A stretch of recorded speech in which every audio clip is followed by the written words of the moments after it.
cute. Ganito siya ka-cute. So, kita niyo naman. Wow! Hey guys! So, today pala is magre-review tayo ng super duper trending dito sa TikTok na spicy dried mango. So, ako kasi sobrang hilig ko talaga sa dried mango way back when I was still living there sa Cebu. Sobrang hilig ko ng dried mango. And sobrang hilig ko din ng spicy kaya alam niyo yun, pinaghalo sila. Pinaghalo yung dalawang paborito ko. So, talaga namang na-curious ako at napa-order nga ako.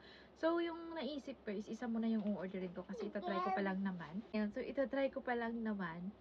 And then, pinili ko yung 100 grams para makamura-mura at hindi naman tayo mapapagastos kung sakaling hindi ko bet yung lasa niya. But, gosh, super cute pala ng 100 grams, guys. Hindi kagaya nung sa mall. Di ba pag bumili ka ng 100 grams, medyo malapad-lapad pa yung ano. Pero, sa bagay kasi, mas malaki yung lagayan ng dried mango sa mall kumpara sa laman.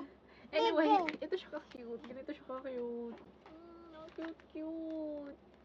Cute-cute ng dried mango. Ayan, no? Ayan. So, binuksan ko na yung seal niya. Pero hindi ko pa nakain kasi naputol yung una kong video, guys. Si baby, muntik nang malaglag. Sinalo ko. Kaya nang messy yung setting. At lumipat na nga ako dito sa baba. Para naman kung sakaling maglikot-likot siya. Ayan, masasalo ko ka agad.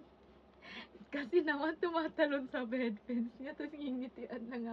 Ayan, so ito na nga guys. Super sealed pala nito. Medyo nahirapan ako kaninang buksan. Ayan, kita nyo yan. Ang kakapal. Wala pang bawas yan guys. Ayan. Ang kakapal at ang bango. Ang bango. Grabe. Kahit nagaganyan no, nakaharap sa inyo, naaamoy ko siya. So, kita nyo naman. Dyan sa cover pa lang. Ayan no. May mga buto na ng sili. Masarap. Naglalaway na ako nito guys. So, matutuloy na tong ano natin.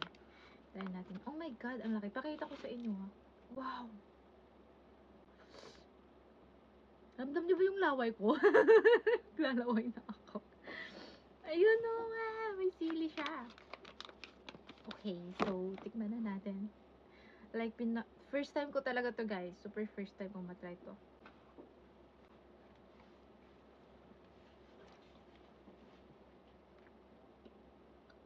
Ang hirap.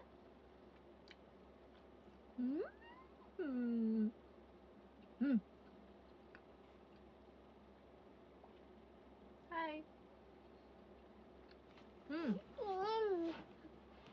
Ang sarap niya guys. Wow. Maasim na matamis na maanghang. Yung yung anghang niya, nandyan na mismo sa surface ng ng mangga. Kahit yung matouch lang yung dila nyo dito habang kumakagat kayo, mararamdaman nyo na agad yung niya, yung anghang niya, yung pagiging spicy niya. And yung sa loob naman is yung may pagkaasim na matamis yung mararamdaman mo. Ang sarap.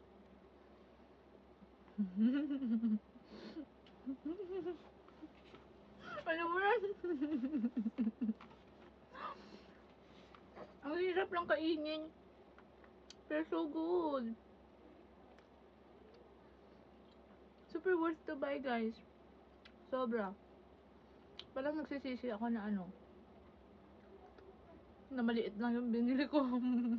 Nagsisisi ako 100 grams na yung binili ko. Sana mag-save sila para makuha ko yung malaki-laki. We're not allowed for this one now. We're not yet allowed to try this. It's spicy.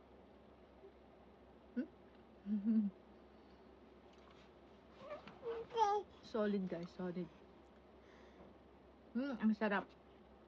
Ang sarap.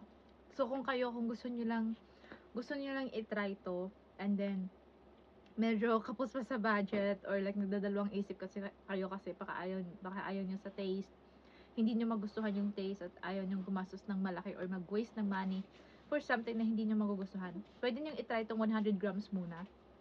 Ayan, but I'm telling you guys, mapapabili pa kayo nung mas malaki pa. Sobrang sarap. Ang sarap.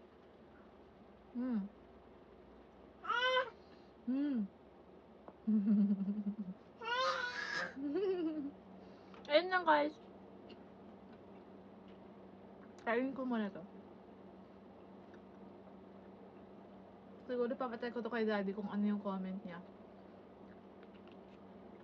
Daddy kasi hindi siya mahilig masyado sa maanghang dati. Tas na-influensyahan ko. Kaya ngayon kumakain na ng anghang. Like yung sobrang anghang.